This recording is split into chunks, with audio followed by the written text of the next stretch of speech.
Brief gros roadster circuit scène 1. Acte 1, tome 7. C'est ça. Après les 2 premiers hyper tests avec les petits roadsters et les moyens roadsters, on a fait les pompes à feu à Pau. Mais avant d'enchaîner sur les motos, un petit mot pour vous présenter notre sponsor du jour. Moto Privé qui, comme son nom l'indique, propose des ventes privées dédiées à l'univers de la moto tout au long de l'année. En ce moment, c'est les soldes, alors pour ne rien rater, je vous invite à aller vous inscrire avec le lien disponible en description. Mais parlons sans plus attendre de nos motos. Ouais, parce que ça vaut le coup quand même. Ouais, je pense. Alors le choix des bécanes, il n'y a pas eu énormément de nouveautés en fait sur les gros roadsters cette année. Les 2 grosses nouveautés, c'est la M Miller.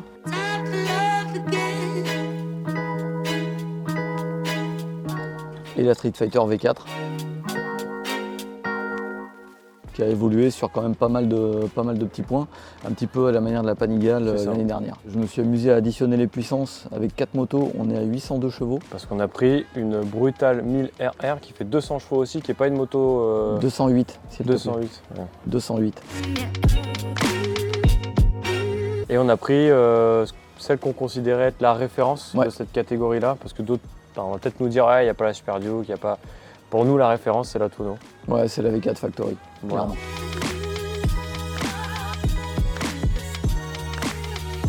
Clairement. Le circuit, Pau. Parce qu'on a profité du Metzeler Festival pour aller rouler 2 jours. En fait, il y a 2 raisons. Le circuit est super technique. Et le bitume de revêtement n'est pas impeccable non plus. Le revêtement, ça se rapproche un petit peu d'une bonne course de côte. Ouais, c'est du routier quoi. C'est du routier. Donc par contre, il y a du grip, donc on peut quand même y aller. Bon alors, c'est surtout toi qui vas pouvoir faire l'essai parce que bon, moi j'ai quand même essayé de rouler. J'ai fait 3 sessions et à la fin, donc c'était pas possible avec mon pied. Donc c'est surtout toi qui as roulé. Bon, d'entrée de jeu, si on parle d'atmosphère, d'ambiance à bord, est-ce qu'il y en a une qui t'a marqué plus que les autres? T'as vraiment affaire à des extrêmes en fait. Tu vas monter sur une Street Fighter par exemple qui est une bécane super accueillante ou de manière assez étonnante, et là tu vois les progrès que Ducati a accompli ces dernières années.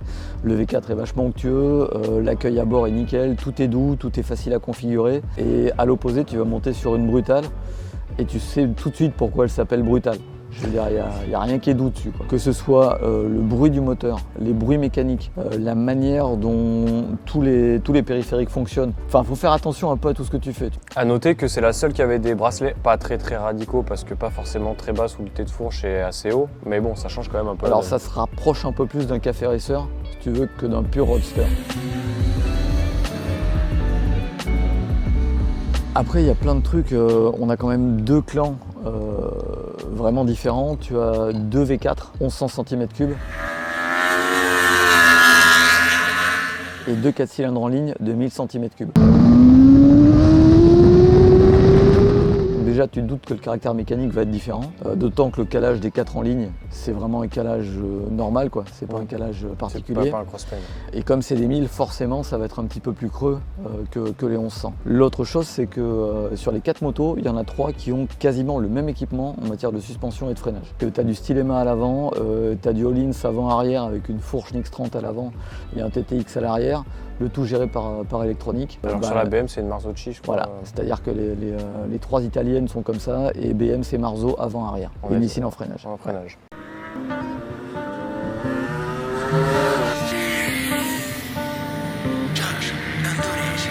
One day at a time, taking this shit one day at a time. You out of your mind, thinking that this is all for nothing. One day at a time, taking this shit one day at a time.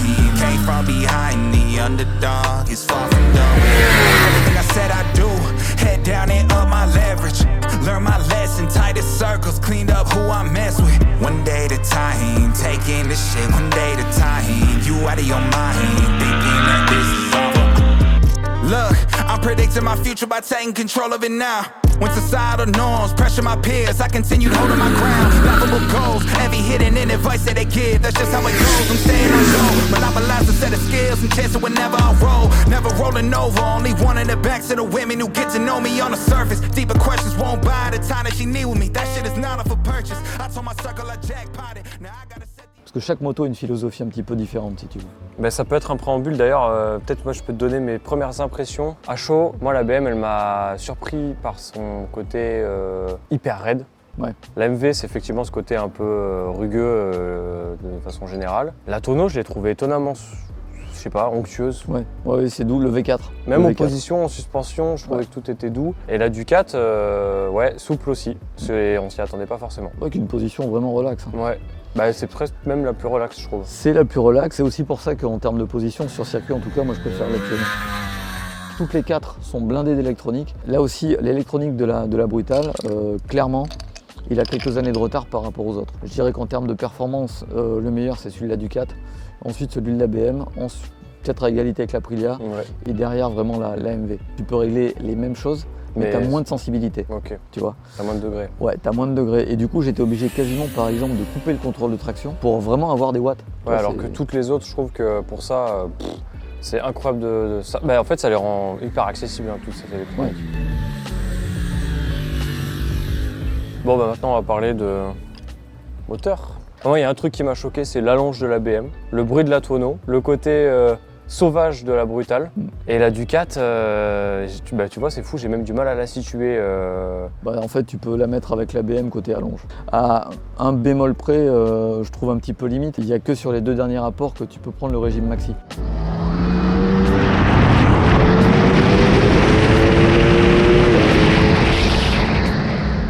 Sur les 3 premiers, elle est bridée. C'est un côté qui me saoule un peu, si tu veux. À un Bah, moment, surtout que en fond de 2, t'es déjà à plus de 200, donc à quoi bon, quoi. Pour moi, elle tire trop long, de toute Ouais. façon. Et une des raisons pour lesquelles, alors je vais spoiler directement le résultat, c'est pas la Ducat qui gagne et qui fait le meilleur chrono, en grande partie parce que tu profites pas de la puissance de son moteur immédiatement. Le châssis est très bon, le freinage est très bon, encore que c'est pas celle qui s'arrête le mieux non plus. Et ça, j'ai pas d'explication, parce que écoute, elle freine très bien, c'est la plus légère avec la BM, mais c'est pas celle que j'arrivais à arrêter le plus facilement pour la faire tourner. Alors ça vient peut-être justement de la géométrie, parce qu'elle est très stable. À aucun moment, si tu veux, j'ai l'arrière qui Moi, j'ai qui l'impression soulève. que c'était la plus stable. Ouais, non, elle est d'une stabilité impériale. C'est les deux qui mettaient le plus en confiance dans les parties rapides. C'est en premier la Ducat et en deuxième l'Aprilia. Vraiment. Et du coup, maintenant, on peut rebondir sur la BM. Bah, c'est l'opposé. Putain, qu'est-ce qu'elle est raide, cette moto. Alors, elle n'est pas juste raide, elle est super nerveuse. Ceux qui connaissent, il y a un changement d'angle au bout de la ligne droite des stands. Il y a un droite-gauche qui passe en 4, qui est très brutal et avec des bosses.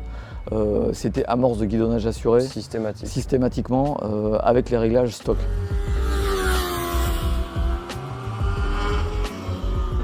La BM, j'ai assoupli les suspensions, ça allait beaucoup mieux, mais tu sentais qu'il y avait quand même un côté nerveux que tu peux pas enlever, quoi. Sur un autre circuit, je suis persuadé que le résultat aurait été différent. Que 15 jours avant notre comparatif, j'ai fait un duel avec BMW à Manicourt avec une M1000RR et une M1000R.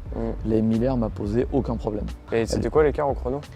C'était 2 secondes et demie en faveur de la M1000RR. Ouais, ce qui est pas délirant. Hein. Ce qui n'est pas délirant, et il n'y avait même pas, 15 bornes en vitesse de pointe au bout de la ligne droite, tu vois, entre les deux. On parle d'une M1000RR. Hein. Ouais.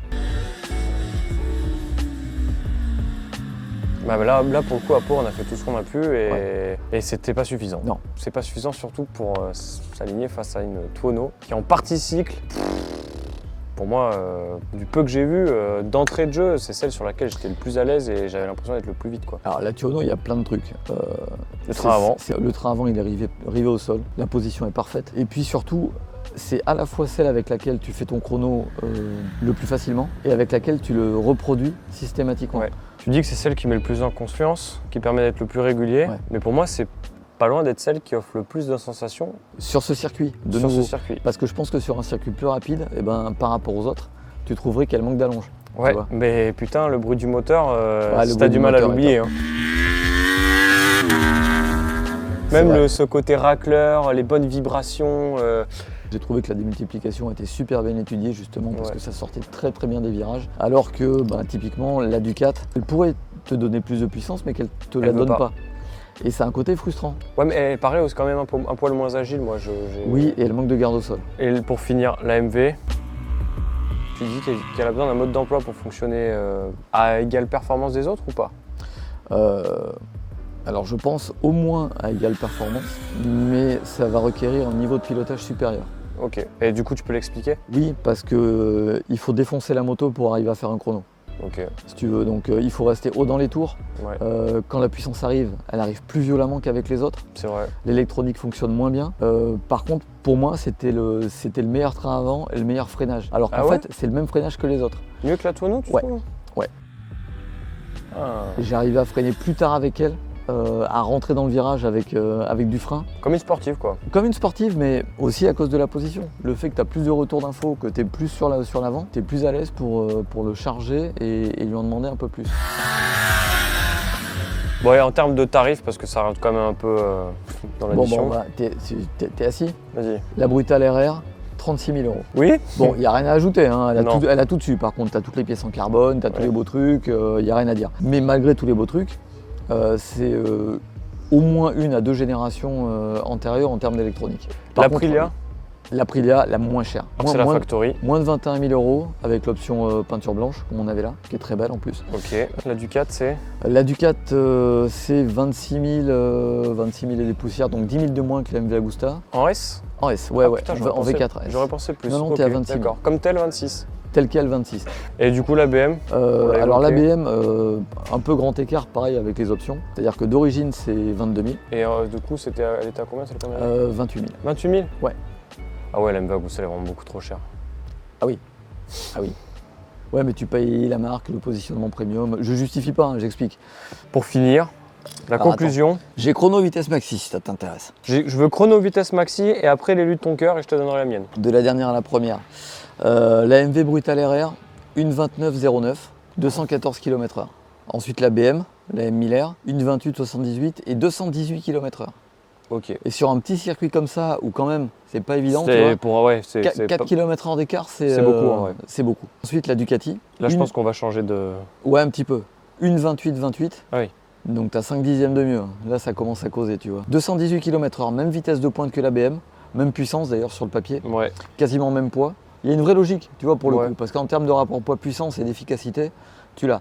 C'est pour ça que je te dis, je suis certain que sur un autre circuit, C'est pas la le classement aurait vraiment pas été le même. Mais bon, ça reste très très proche en termes d'efficacité. Et pour finir, Et pour c'est finir- la moins puissante et la moins chère Et la plus lourde, et la plus lourde bah ouais, qui l'emporte. qui fait le meilleur chrono, c'est l'Aprilia avec une 27,77 et 216 km/h.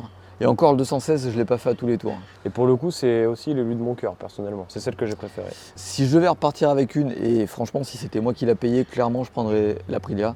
Ouais. Parce qu'à 20 000 balles, il n'y a rien de mieux. Après, si tu fais de la route, on partirait sur d'autres motos. Si tu veux, je te parlerais peut-être d'une Speed Triple 1200 RS, de bécane comme ça. Ouais. Mais là, pour faire de la piste, pour faire de la route, pour moi, l'Aprilia, je la kiffe. Ouais, franchement. Puis est-ce qu'elle te dégage en. Ouais. La Ducat me frustre, si tu veux. Elle me procure pas l'émotion que j'attends d'un V4 de 1100 cm3 qui Ouais. fait 208 chevaux. Voilà. Plus, Dans l'absolu, la rêver. BM, elle n'a pas non plus une âme très. Enfin, elle n'est pas charnelle cette moto. Enfin, elle a un côté très efficace, presque lisse parce que le moteur est très linéaire. J'ai pas trouvé que c'était celle qui offrait le plus de sensations, en tout cas mécaniques. Mais ça reste un 4 en ligne, Ouais. avec un calage normal. Bah, elle a quand même un shift cam, donc elle a une distribution variable qui fait qu'elle a plus de. Ouais, bah alors ça, honnêtement, à l'usage, à aucun moment, t'as pas le bruit qui... Enfin, tu sens pas un truc qui change. Non, c'est tu pas. vois. Et je pense même que ça la rend moins sensationnelle parce que du coup, ça la lisse à mort comparé Ouais. à l'ancienne. Non, moi je reste sur mon Mais je comprends, honnêtement. Sono V4. Alors, c'est le choix de la facilité parce que tu peux pas monter sur cette moto sans en tomber amoureux tout de suite. Ouais. Et voilà. je connais personne à qui elle n'ait pas fait cet effet-là. Ouais. Donc, Bah, vive l'amour. ouais, c'est ça, vive l'amour. On va terminer là-dessus. Ça te va? C'était peut-être long, hein?